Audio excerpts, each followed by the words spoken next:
Missed an episode of your favorite podcast? Choose from over a decade of content in our archives, not just the latest episode. All free at GCNlive.com.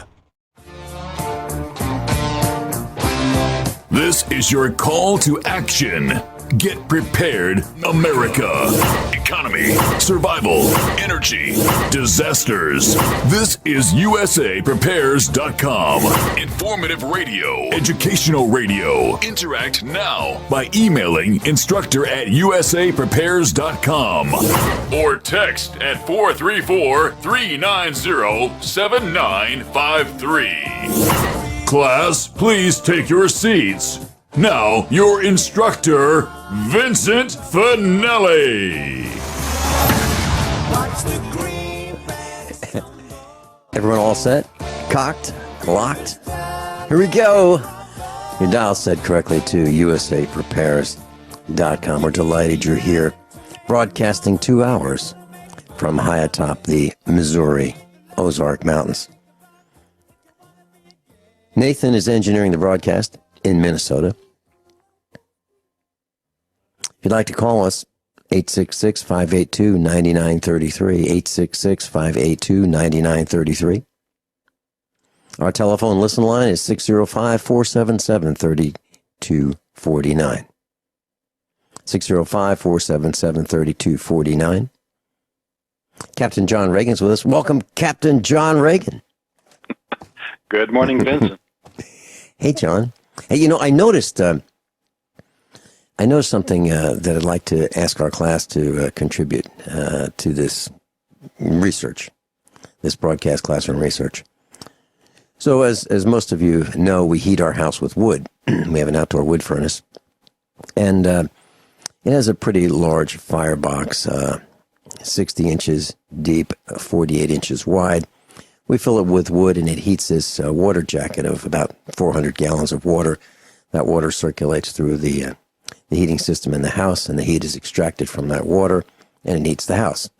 And the hot water comes in, the cool water is returned after the heat's removed from the water, and the water gets heated again with wood in the wood boiler, if you will.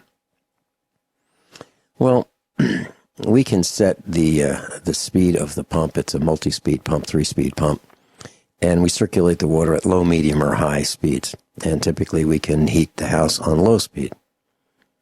Well, when it's really cold, we might set it to medium. If it's really, really, really cold, we might set it to high speed.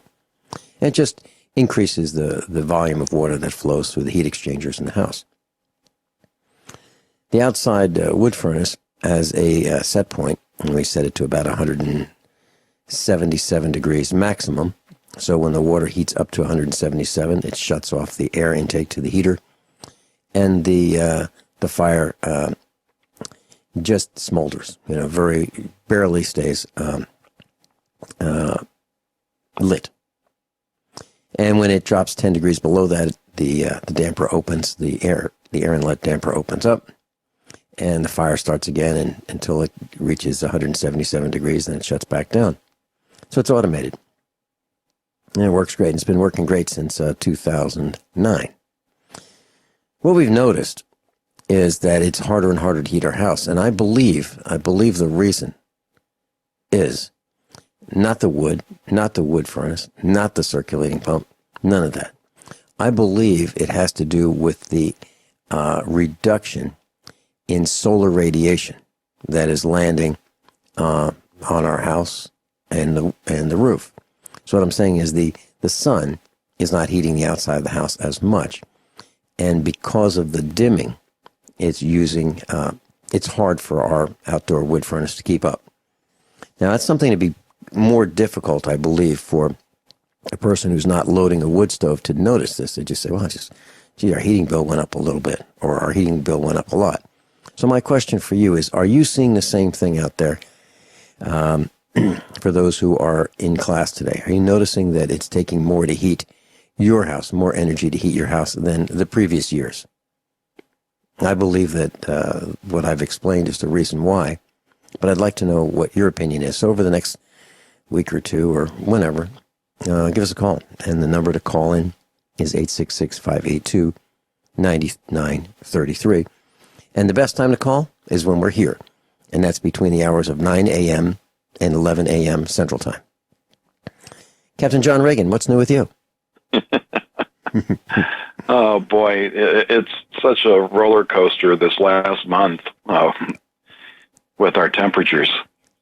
We got hit with our third round of the Arctic blast just in time for the weekend. And Friday, I wanted to put up a post to, mock the drivers of Dallas because of the snowpocalypse that we had. A whole 1/10 of an inch of snow recorded at the airport. And it would have been funny, but the way that things happened, yes, it was a small amount of snow that, really wouldn't have made any difference to driving, and people would have had problems with it. But just because of the way things were, that little bit of snow melted and then became black ice.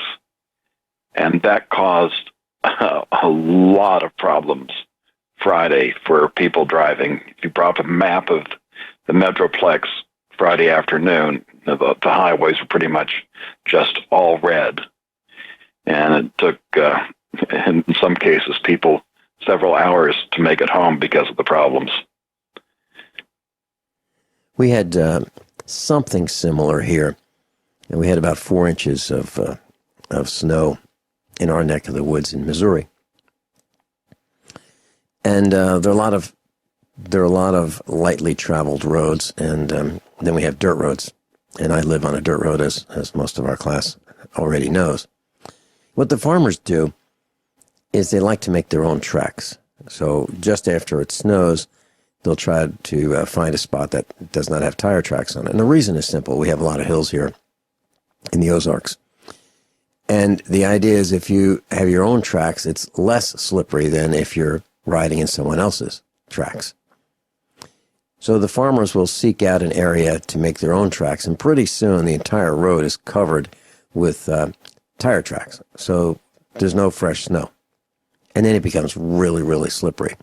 And what we've noticed in our travels during the snow is that there are a lot of vehicles that just slide off the road and end up in ditches, because on the edge of the roads around here, there are ditches, and the ditches can be a foot below the road or more. And I've mentioned to my wife, Mrs. Finelli, and our son, if we're in the vehicle in a truck, and we've got a 4-wheel drive, pretty heavy light truck. It's a 3/4 ton Dodge diesel. And it has brand new mud and snow tread. So it's a real aggressive tread, and it's perfect for this kind of driving. And what I've noticed is that there are drivers behind the wheel of all kinds of vehicles. I'm talking about small cars. I'm talking about medium-sized cars, light trucks, 2-wheel drive trucks, 4-wheel drive trucks. And I believe that all of those drivers feel that they have better tires, better vehicles, and better driving skills than we do, because they are willing to pass us in dangerous areas. They're willing to pass us when there are blind spots up ahead. They're willing to pass us approaching curves. And I'm talking about on glare ice. It's unbelievable how adept these drivers are at manipulating their vehicles and their tires and their suspension systems and their drivetrains so much better than I am. They really are so much better. And I don't understand it. Actually, what I'm saying is they're stupid. They're stupid for running these risks. They will go down hills, around bends, and they will put everyone in their path at risk. And I can't stand it. What's wrong with driving more responsibly? I'd like to see more of it. And unfortunately, I don't think there are any regulations on the road for driving speeds in inclement weather. So it may be a 55-mile-an-hour zone when it's clear and dry, but that doesn't mean that you have to drive 55 on glare ice. And my thought is, what would I do if I see this guy behind me who's been riding my tail on glare ice, slippery snow, and if he slides off the road as he passes me, do I feel responsible to see if he's okay, or do I just keep on going? I haven't answered that question yet. Someone who puts us all at risk. John, you have any thoughts on that? No, there's a couple things I want to try and get in before the break. Okay. Just to finish up the Dallas weather, we've got some forecasts saying 80 degrees for Wednesday. Real roller coaster. But going back to the sun, on spaceweather.com, I've been wanting to talk about this for a couple of months now. Back in 2009, which, believe it or not, was before we even met, there were 260 days, or a little bit over 70% of the year, no sunspots. In 2010, that dropped down to 51 days, and then the sun went pretty much quiet.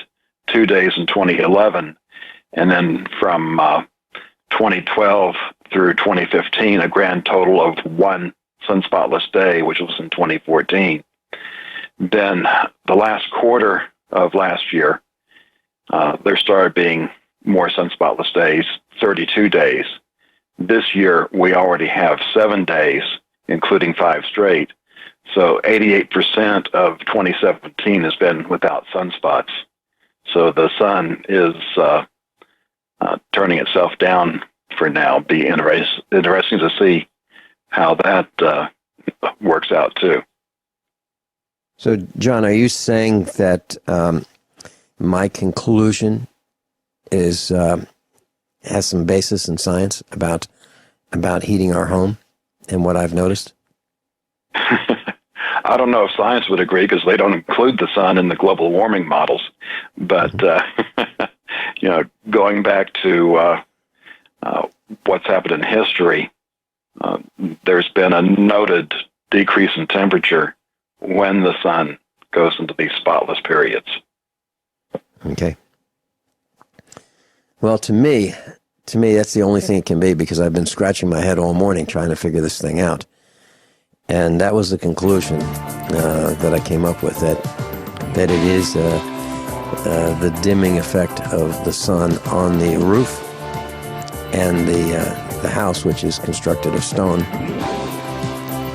and the lack of the solar radiation warming the house, which is causing us to use more fuel. So, class, if you think that's happening to you, we'd love to hear from you. We'll be right back. Class, if you'd like to follow along, you can go to thefinancialstateoftheunion.com and click on the news tab, thefinancialstateoftheunion.com, and please click on the news tab. Captain John Regan? I just want to mention at the top of the post, I've got a link for the Hear the Watchman conference, which is going to be here in Dallas from March 31st to April 2nd. And I'll be speaking along with a number of others. It's the largest number of speakers they've had yet, so they're probably going to start earlier on Friday and go longer on Sunday.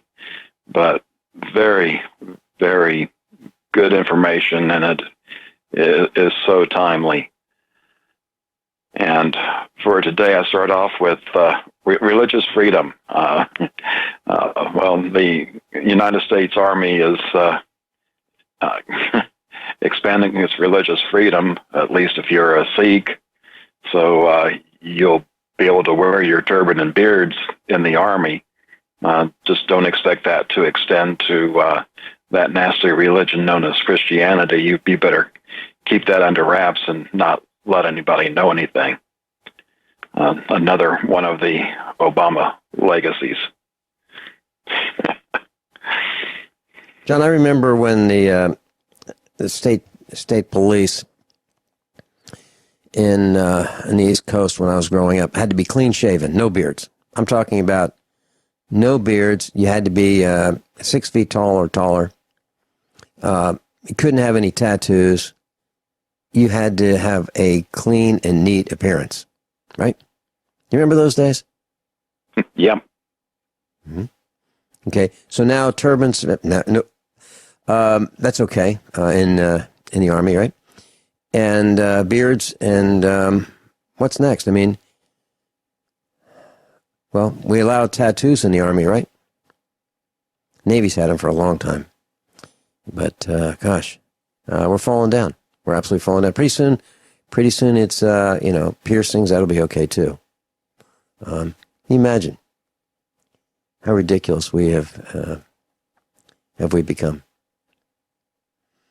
Now, commanders do have the authority to order them to shave under the threat of, biological or chemical warfare attack where you need to wear a gas mask.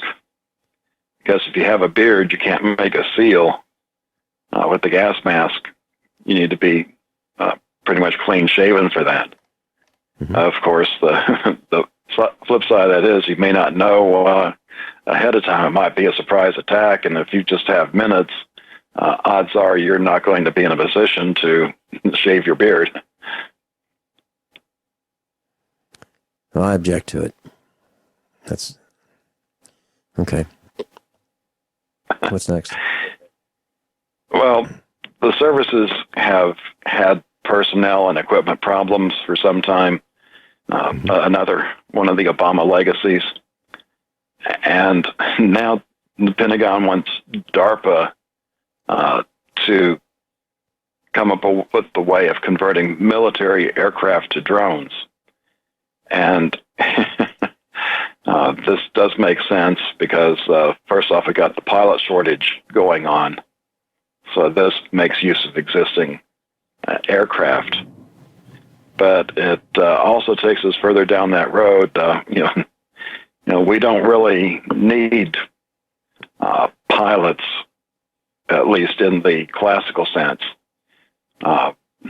We can use people that would not qualify for being a pilot to sit in that chair and fly it from a remote location, at least up until the time that we've worked out the bugs and we have these aircraft go autonomous.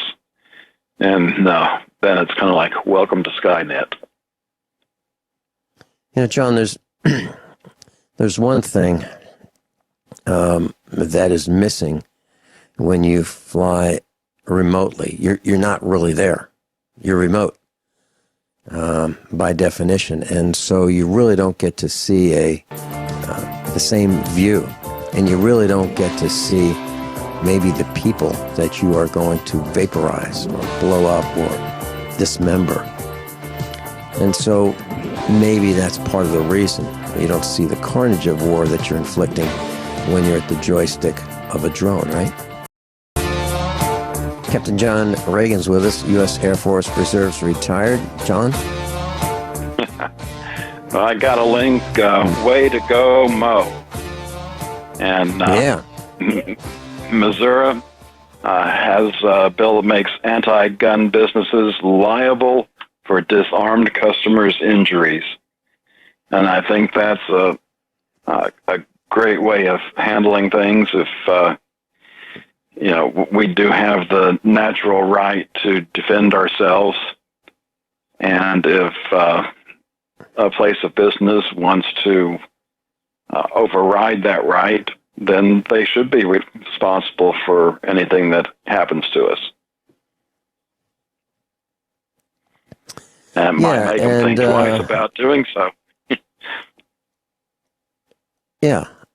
And I vote with my my wallet. If there's a sign on the door that says no firearms allowed, unless I absolutely positively have to be in there, like a doctor's office or a hospital, building or part of a hospital complex, I don't go in. And I understand that one of the guys who is involved in this is a guy named Mike Moon, one of the alleged representatives that we have. And I know Mike Moon. Mike Moon and I were standing talking with one of our instructors, the three of us, and someone called. I was at a convention several years ago, and somebody called the cops on me and said, Finelli's here, and 4 cops showed up, 3 in front, 1 behind, all armed, and they invited me to leave. And they couldn't tell me why. They couldn't tell me I did anything wrong, but they were going to charge me with criminal trespass if I didn't leave, and they were going to haul me off to jail. And I was standing there talking to Mike Moon, and when the cops came, he took off. He didn't say, whoa, what's this all about? Nope, he took off. Left immediately. So, if I had any respect for Mike Moon, it left. That's my reaction to Mike Moon, alleged representative. But somehow he was involved in this. Maybe he grew a set. Maybe. I don't know. What's next, John? But I like the idea. I like the idea of putting people on notice that if they're going to leave us in harm's way, unable to protect ourselves, that they have some responsibility in doing so. And the thing that you can cite is the Colorado movie massacre, where a gunman came in with body armor, and just started plinking away and shooting people in the movie theater. And it was a gun-free zone, except for the guy who had the gun, right? Everyone else was prohibited by an ordinance, and they couldn't have protection. But, some people consider those signs, no firearms allowed, as a suggestion. Some people take them literally. I'm not advising anyone on what to do, but I try not to be in situations where I can't defend myself. I try really hard to do that. Yeah, it's just amazing. Time after time, we find out that criminals don't follow laws. Mm-hmm. Right. And you're absolutely right. And what I try to do, navigating the streets and places of business in Springfield, Missouri, and wherever else I travel, even when I would speak at conventions, I would have my sidearm with me. And typically I would wear a sports coat, a blue blazer, and sometime during the presentation, I would take my blazer off, and there you'd see my .45. And people would say, there's a sign on the door. And I go, really? There's a sign on the door?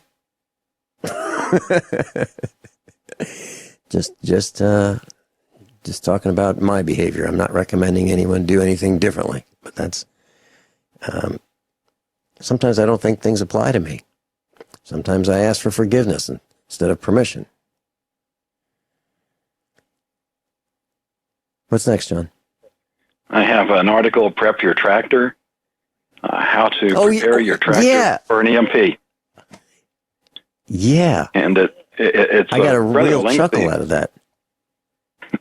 It gets into a lot of things about, spare parts and having the tools and being able to make your own spare parts, up to including 3D printing. Just one little thing that I didn't really see in the article is, how do you handle things like the rubber parts, which you can't really stock up on because you get dry rot and they're going to wear out. How do you handle that for the long term? That's a really good question, John. And, this article does talk about being able to make your own spare parts. And there's a video, and there's a guy, farmer, being interviewed about, prepping for an EMP. And I got a chuckle out of it because he showed a tractor, or in this article, there's a tractor, and it's a Ford 3000 tractor. No power steering. I have one of these Ford tractors, and I bought it for exactly that reason many years ago. Mine is a 1974. It's blue and white. It's a 3-cylinder diesel. It's really, really basic, but it really works for some small jobs. It's only 47 horsepower, which is kind of small in the tractor world. But, you know, if you've got something, 10 acres or so, or if you're doing what I do, spread manure around the farm, you know, with a chain harrow, it's really great for that. It really is. But it's got Armstrong steering, as my dad would call it, and that's steering that you've got to have strong arms for because there's no power steering. And so it's so basic that there's not much to go wrong. But your question about rubber parts, you're absolutely right. And here's the deal. On this particular Ford 3000 tractor, and the guy that was interviewed said you get tractors that would fit the bill for older tractors from $3,500 to $10,000. I paid exactly $3,500 for this tractor. And I got it at what I would consider a very fair price. I put new front tires on it, and I kept the older front tires. And they're in plastic bags to minimize the oxygen contact. The inside of the tires do not have a problem with failing because of oxygen, because there's not a lot of exchange of air between the inside of the tires and the rim or the wheel.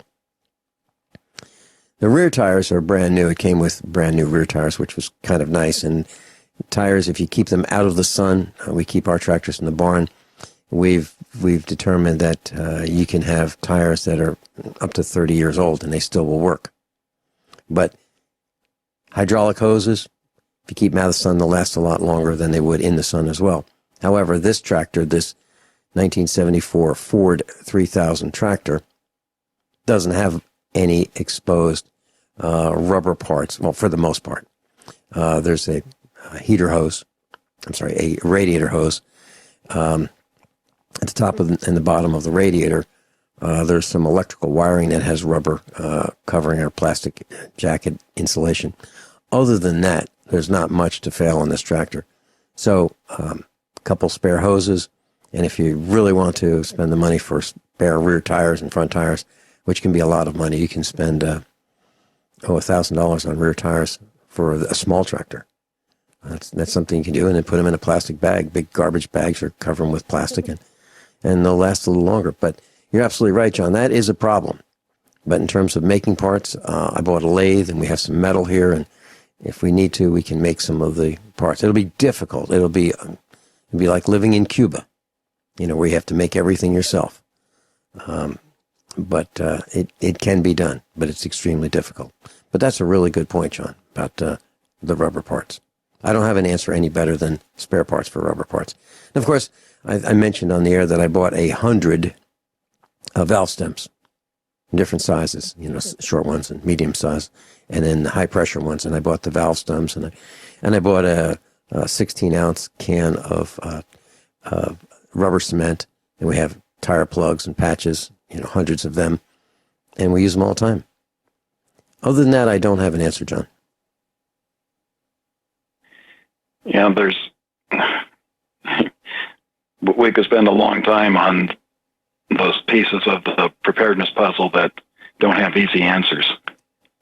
Mm-hmm. And by the way, if you have one of these tractors and it is an old one that's EMP proof because it doesn't have any computerized ignition or computerized fuel injection system or computerized whatever, you still have a battery in it, and you still want your battery to last a long time, and you need to take care of them. So some people will buy a dry battery, meaning it is not filled with acid, and they'll have a container of acid that they can fill the battery with later. Others are using desulfators, and that's what I do here at the farm to get about double the life out of most lead acid batteries. And then some people will take their batteries apart or take the electrolyte out of them, rinse them out, and then refill them with electrolyte, a different kind of electrolyte. And there are plenty of YouTube videos that will tell you how to do that as well. So it is possible to extend the life, but that is a problem. The batteries are a really big problem. And then you have starters. Starters go bad, so do you want to get some extra brushes for your starters? And what about the alternator or the generator? What I've done in that world is I have a spare generator for this old tractor. I don't have a spare starter, but I do have a spare generator. And, the list is endless. I mean, where do you stop buying spare parts? And it can get extremely expensive. So it depends on what your priorities are. Our priority is I'm not going to Disney World. I'd rather have spare parts. That's how I look at it. Captain John Regan, what's coming up next when we come back after these few short commercial announcements? More of the Obama legacy. Obama's best at worst. What a great legacy. What a great legacy. I'm looking forward to hearing about all the things he has accomplished. Captain John Regan, I'll be right back. Captain John Regan? Well, another part of the Obama legacy. Yeah.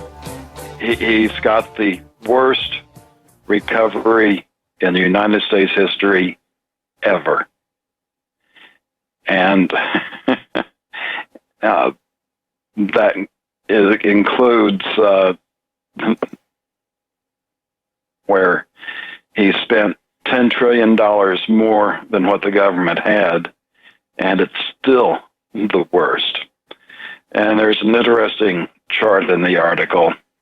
It lists various events in the past going back to 1953. So we got 53, 57, 60, 69, 73, 81, 90, and then this century, 2001, 2007. And it charts, it goes across number of quarters, so 4 quarters is a year. And all those other recoveries made it back up to break even within 2 years. It took till nearly the 4-year period for this recovery to get back to even. And that 4-year period looks like it was around a 10% increase in GDP at the worst. And we are now, after 9 years, just getting up to that 10% point. So congratulations, Barry. You're the worst. Well, we've been saying that for years, John. We've been saying he's an intergalactic disgrace. And we've said that he's the worst president of the corporation in the galaxy. And it looks like it's what we've been saying is bearing out to be absolutely true. And, just because he smiles and he looks happy and he can bounce a basketball, sort of, doesn't mean he's a good manager of the corporation. As a matter of fact, if he were coming to town, I wouldn't go see him. I mean, if he came to our little hamlet, I wouldn't go see him. I wouldn't go out of my way. And what about his vacations? What was it, almost $100 million in vacations? You think he could have made it a round number, missed it by that much. He did. How can a guy run the corporation and be that abusive of power, abusive of finances, abusive? People are starving and he just can't get enough vacations. And I think it was really cool what he offered to leave the swing set that the girls had at the White House that he had planted there. And it's an extravagant swing set. It's like a playhouse swing set. Any child would be delighted to have something like that. I mean, it was the Taj Mahal of swing sets. He offered to leave it for President-elect Donald Trump, and I'm paraphrasing, and Donald Trump said, nah, it's okay. I think that says a lot. Donald Trump did not want the swing set left by Barry for his children.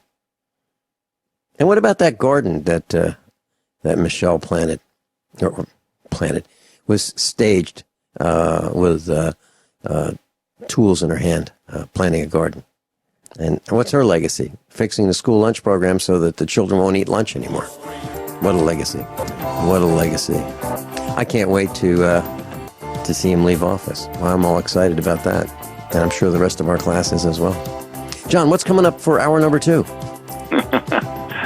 Well, I've got a new word for the list where words mean things. Yeah.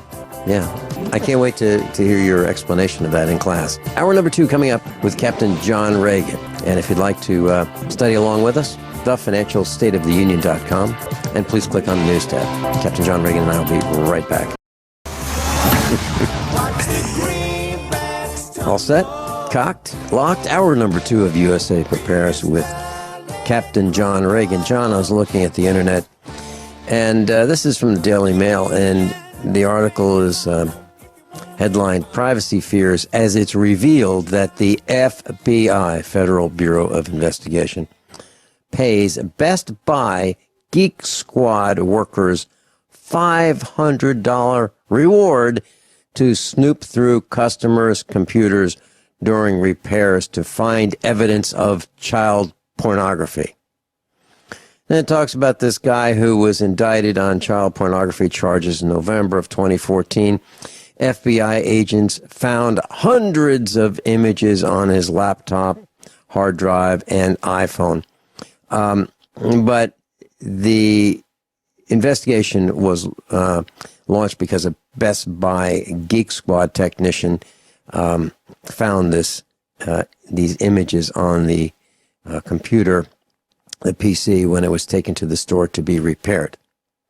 So, John, when I had a computer manufacturing company, customers would come in and they'd say, "Hey, can you go through my computer, make sure it's okay?" And I go, "No, I don't want to."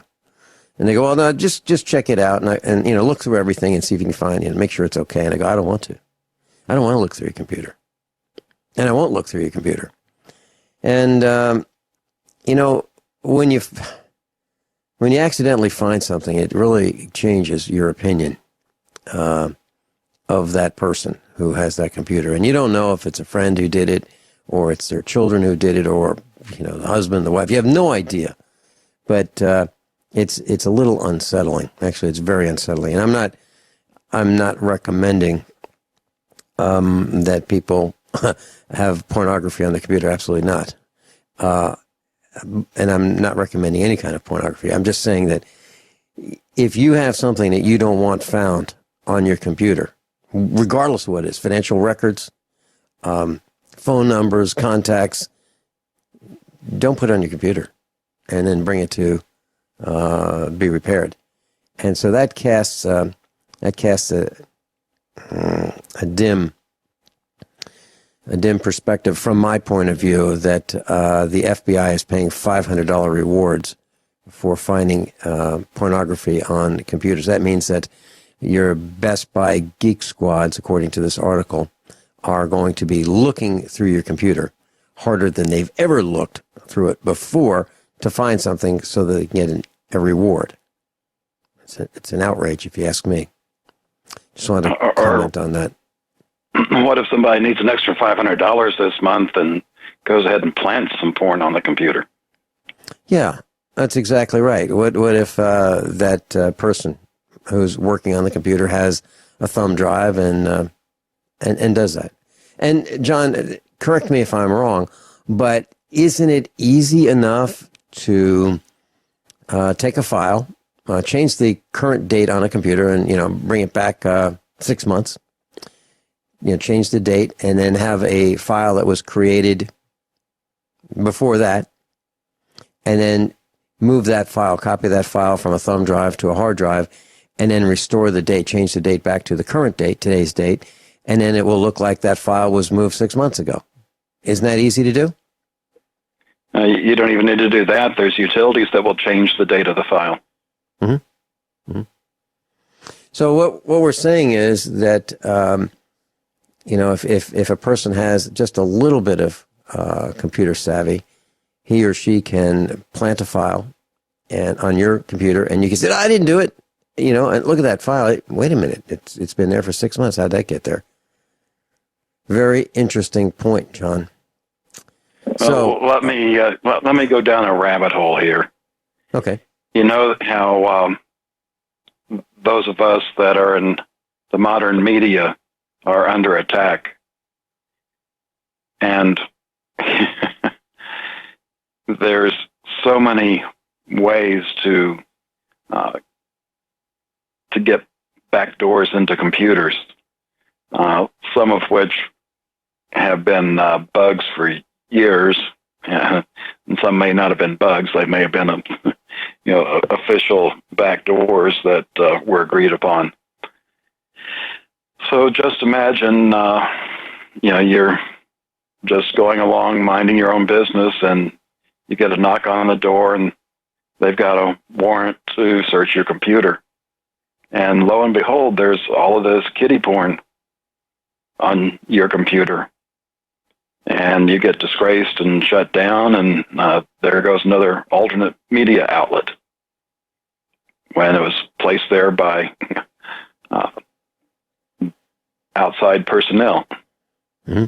Well, we've heard the stories about the farmer who was raided, years and years ago. You've heard stories of this class. So the farm gets raided, and sure enough, they find some drugs on the property, and then the farm gets seized. And so where does that come from? And in many cases, we've learned that was planted evidence, meaning the alleged authorities, the people who have guns on their hips, bring the evidence that they want to plant. They plant it, and then they arrest the owner of the property for having those illegal substances on their property.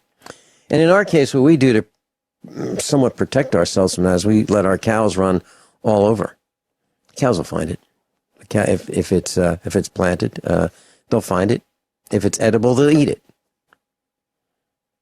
And that's how we protect ourselves from the plague. John, you're talking about words have meaning. It's interesting how long you can look at a word, and in this case it was decades, and just happen to see it a little bit differently, and you get to wondering, and you start researching the history of the word, and many times it's just a coincidence of phonics, but in this case, it was more than that. And the word that I'm talking about is secretary. And first thing I did was look up the airy part, the suffix, and basically that's means pertaining to. And when you look at secretary, and we've been pronouncing it that way since I can remember, you take off the airy and you have the word secret. So, if we went around calling it secretary, it doesn't roll off the tongue as well, but it really is what it sounds like. And the second link for hour 2 gets into the history of secretary. It's from medieval Latin, which is one entrusted with secrets. And then what is now the obsolete definition, someone entrusted with a secret, a confidant. But if you think about how the word is used today, all the cabinet members are secretaries. The Secretary of State with the state secrets, the Secretary of Defense with military secrets. And even when you're dealing with corporate secretaries, they keep secret the going-ons of the executives. So just an interesting word I found.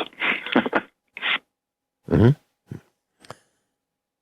Thanks for bringing that to our attention, John. It was worth discussing, really, because it puts our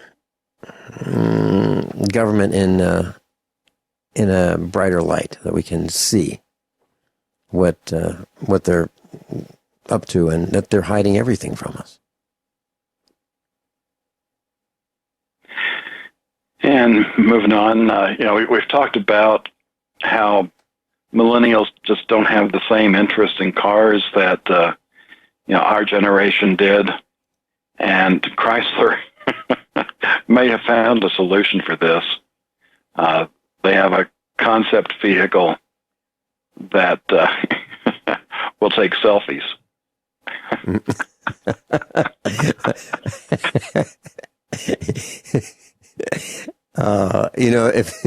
If I were in the CEO's office, and as one of the VPs, and the marketing guy came in, and marketing VP said, "This is great. This is it. We've got it. We're going to sell some cars now." And he said, "Selfies. That's where it's at. We're going to get them from the front seat. We're going to get them from the back seat, and we're going to have this broadcast capability, and we can send these selfies of all of these people in the cars that we sell to all of their friends. This is more important than horsepower. This is more important than traction, suspension. This is more important than comfort. This is it. This is what's going to sell cars." I'd have to laugh, but you know what? I think they may be onto something that these young people have. That's what they're interested in. They're interested in. I think they're so lonely. And I think that they have so little to do that they have to be in constant contact. It's ridiculous. It's absolutely ridiculous. I was watching the Andy Griffith show. The Andy Griffith show. It's on Netflix right now, and you can watch it. And you will see a broadcast program that was successful for years and years and years, without profanity, without salacious sex, without innuendo, with morals, with situations that, they were humorous at some level, but I think they taught young people lessons. We don't see much of that anymore. We see shows that have to use sex to get some people's attention, not mine. If I see that kind of imagery, I turn it off. I don't want to watch it. What's coming up next segment, John? Planet of the Cats. Oh, yeah. Actually, you might find this, actually alarming. Captain John Regan and I'll be right back.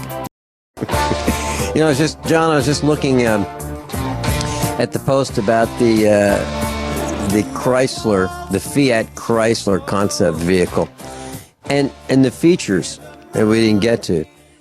Key features: 3 rows of seats to fit 6 people, a selfie camera, a display for passengers in the back, an intercom system, illuminated doors that can animate, whatever that is, facial and voice recognition. This thing is great. It can go over 250 miles, and you can quickly charge this electric vehicle. That is not something that I'm interested in. How about you? Oh, I don't know. I just have such little time. So I don't just say it. I don't have time to take selfies. So a car like this, and I could enter the 21st century. John, do you remember? I'm thinking of the Andy Griffith show. We used to get in our vehicles, and we were in love with our, figuratively, with our vehicles. Americans used to love getting in the vehicle and taking a drive on a Sunday or a Saturday. It was a really neat thing to do. Now we can push that aside, and we can concentrate on selfies with our new Fiat Chrysler concept vehicle. Gosh.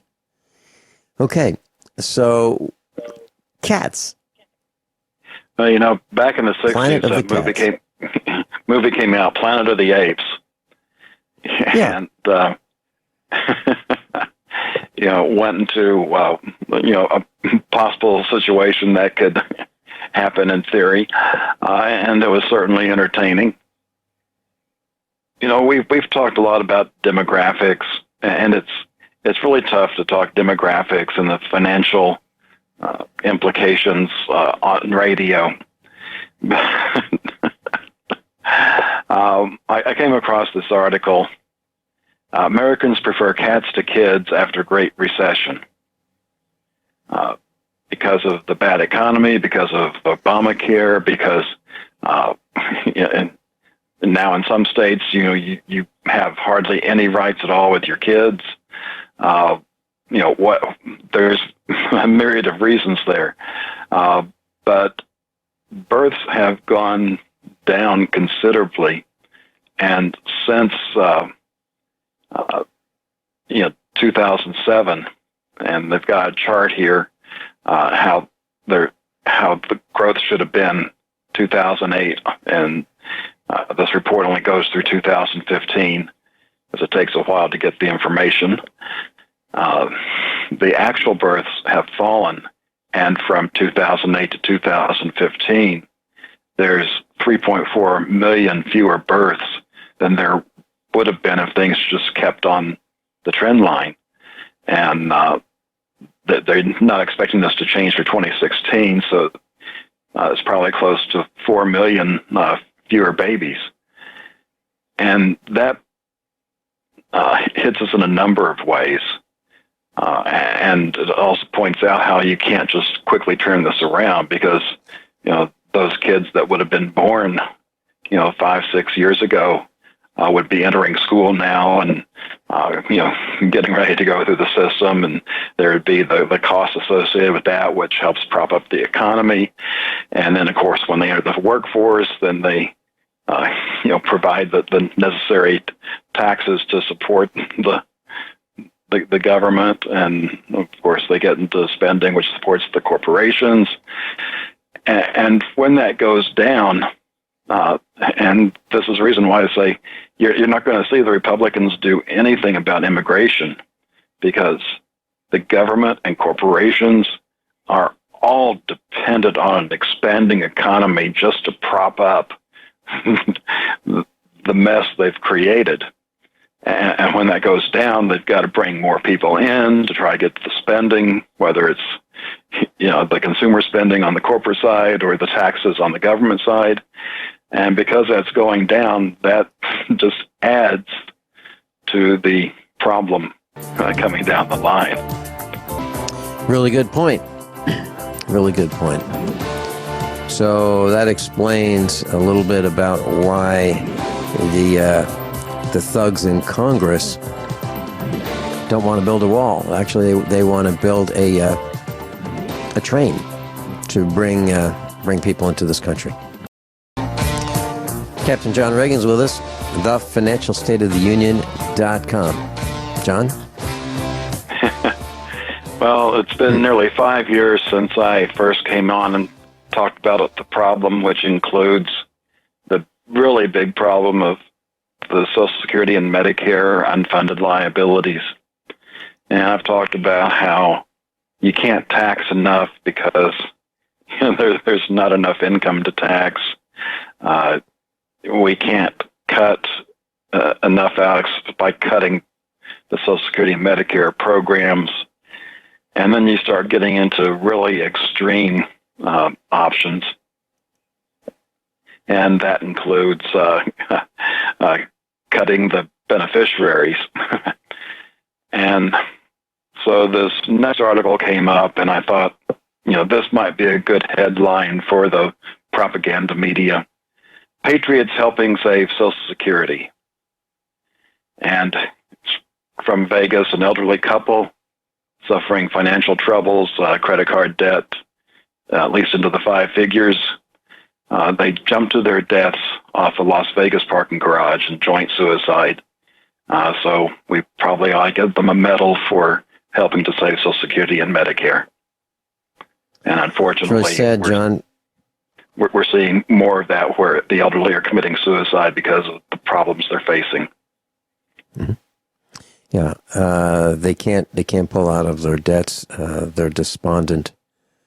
And I mentioned on this broadcast that I was traveling on the highway, and a man jumped off an overpass and landed right in front of our vehicle, and we were able to stop without hitting him. And we directed traffic and got him some help. He was still alive. I don't know what happened to him, but tell you what, when you see one of those things firsthand, and it was over a holiday, and I guess this man was despondent, and he just jumped off the overpass, and I think he lived. But it's really sad, John, what we're talking about. That people are actually doing this, and that means that together they thought there was no hope. No hope. Barry, you hear this? Barry, the hope and change guy? No hope. How else could you explain this? That there was no way out for this couple other than taking their own lives. It's disgraceful that we've gotten to this point. Barry, I'm glad to see you go. I'm glad to see you clear out. Take your stuff out. Move on.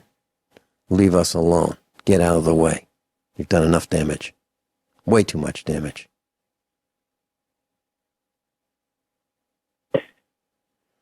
And another item in the recurring theme of Barry's legacies, the United States is now in the top 12, and that's of the worst Christian persecution nations.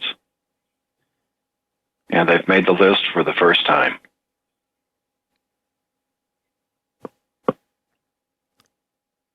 You know, we used to be number one in positive ways, and we're racing toward being number one in negative ways.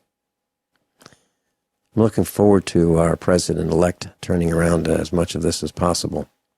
It'd be nice to be proud to be an American again. Can you imagine that? Can you imagine being proud to be an American rather than being ashamed at what our corporate governance has been doing across the planet? Yeah, the headline, John, the Christian Truther, or ChristianTruther.com, the USA for the first time is among the 12 worst Christian persecution nations, according to this watchdog group.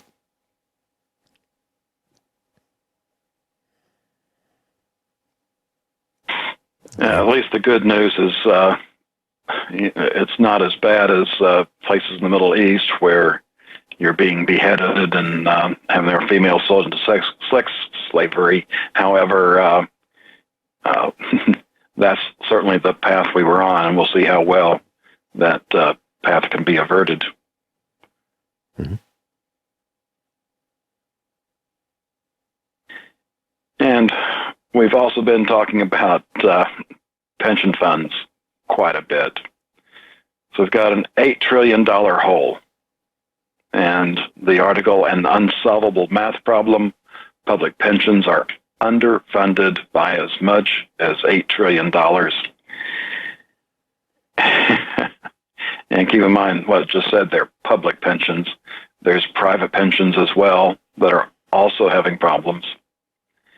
And when they say underfunded, that you have to understand the financial term there. This is the present value of that. So this is what we would have to invest into those pension plans, and the pension plans would also have to get the appropriate rate of return, which tends to be between 7 and 8%, in order to pay out 100% of the benefits that they've promised. Now, we're not going to see 7 and 8% growth again. Part of that's because of the demographic problem, which we talked about earlier. You know, cats just don't spend as much as people.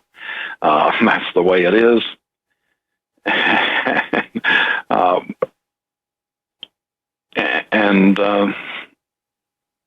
You know, it's like I say, there's only two ways this can go.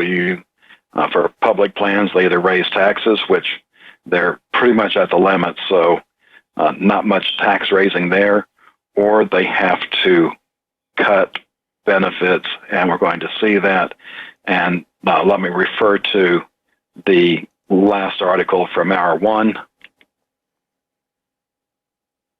This is an update on the city of Dallas problem, and they're looking at changing the rules, retroactively.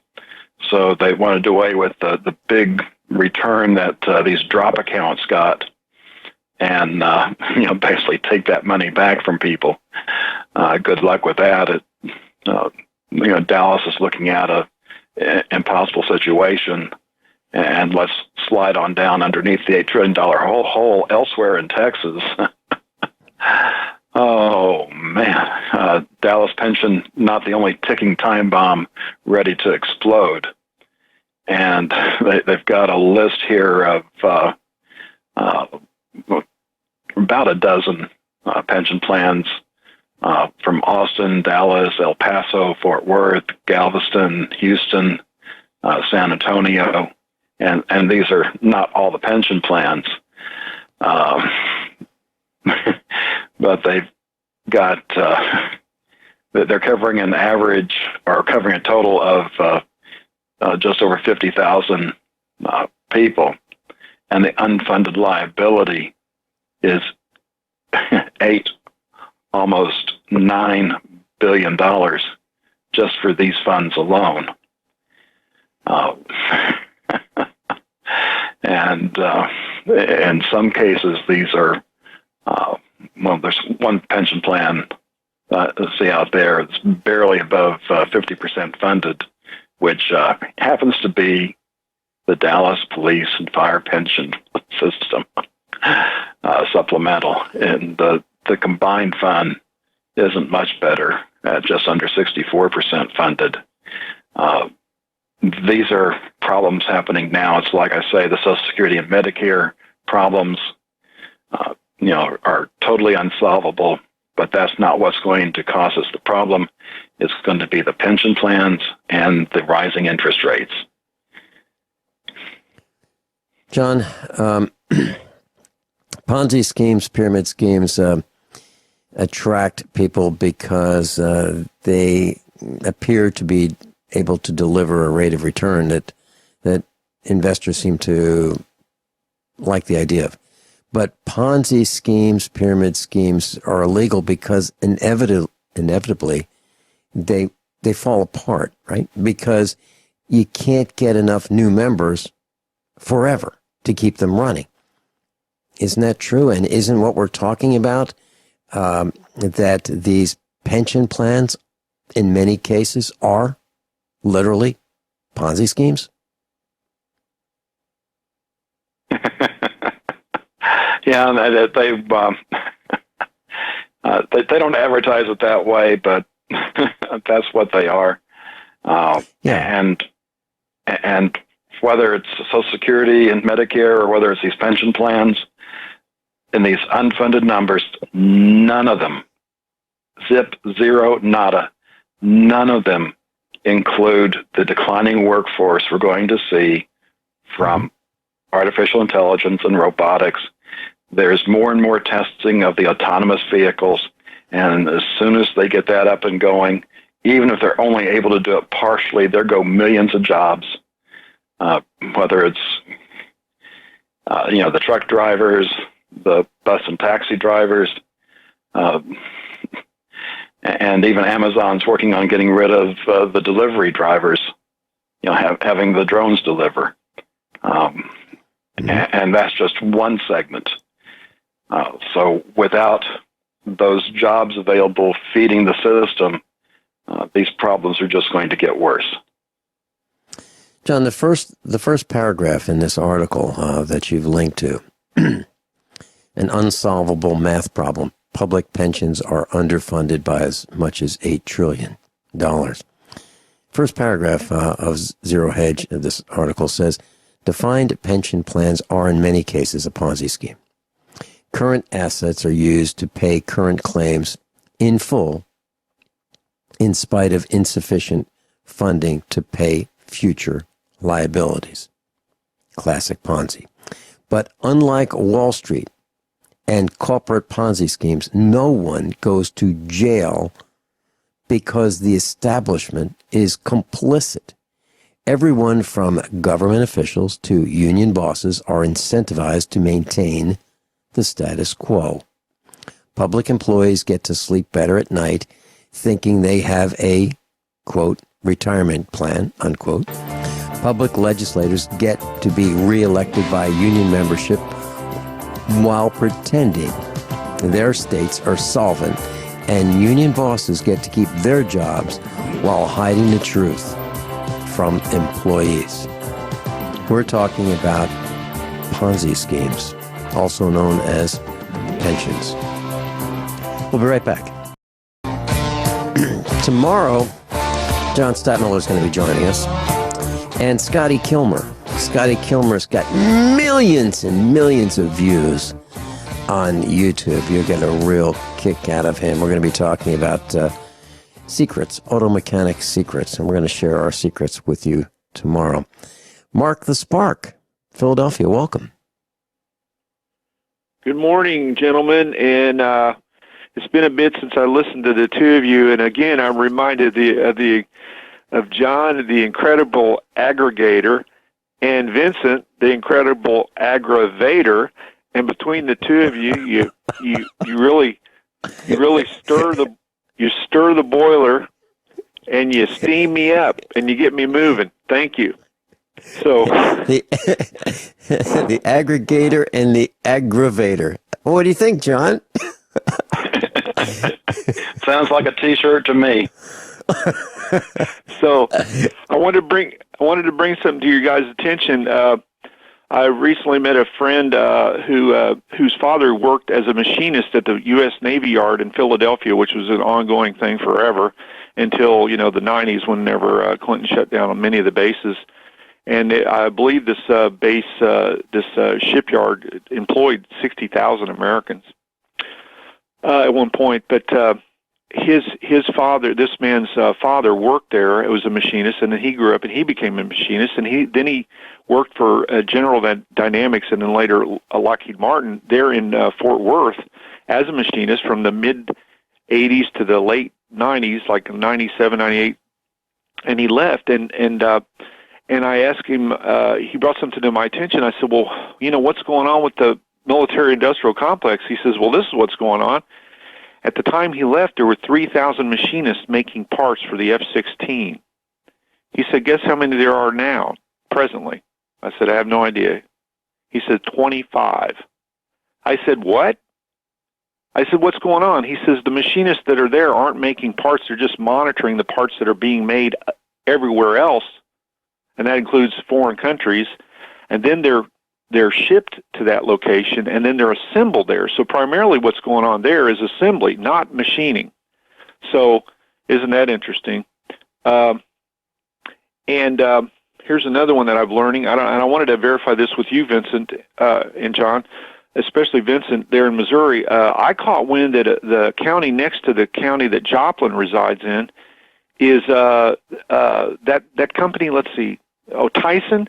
They're shipping in foreigners. If it's one thing to bring in Mexicans to work at these chicken processing plants, they're bringing in Somalis, from what I gather, or foreigners from the Middle East or Africa. Have you heard about this?